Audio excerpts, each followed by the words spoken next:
Welcome to this edition of the Rhody Reporter. I'm your host for the segment, Mark Zaccaria.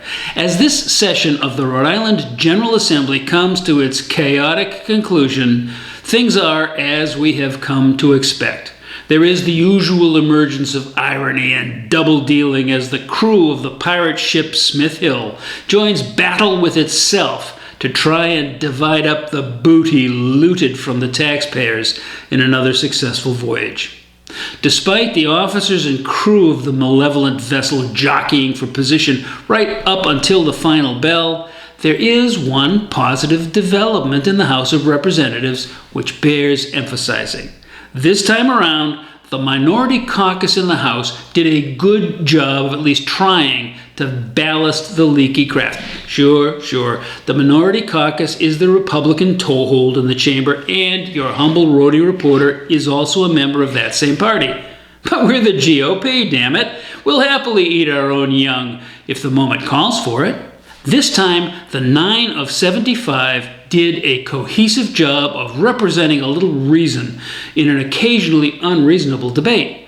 Much of the credit for that goes to Minority Leader Representative Blake Filippi. He has grown into the job nicely, herding cats with a steady hand. Better yet, he's stuck to his role as leader of the loyal opposition rather than trying to joust windmills or bail against the tide. Leader Filippi and his entire caucus have raised questions in the manner of civil discourse rather than barking at the moon, even if they had a right to do so. Better yet, under Blake's leadership, the caucus offered answers to each of the questions it raised. This wasn't done in a strident or competitive tone, but as a matter of fact.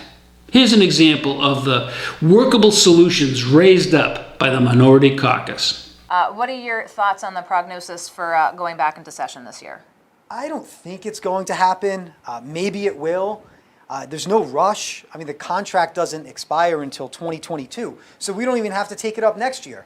We can get through the election next year and then take it up in 2021 or even the spring of 2022. I don't feel the sense of urgency that it has to be done now. I think we need to be diligent, take our time, and just make sure this is the best deal, and at this point, I don't know that it is.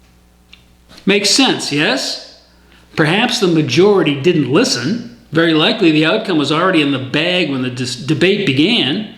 If they had listened, though, the hard-working, tax-paying men and women of Rhode Island would have been well served. Maybe someday. For now, though, Leader Filippi will have to be content that he was able to convince his caucus of the strength of unity and lead them to a unanimous no vote on the fiscal year 2020 budget. It's a small victory, but one that has eluded the minority more than once in the recent past. And it suggests that larger victories are in the offing.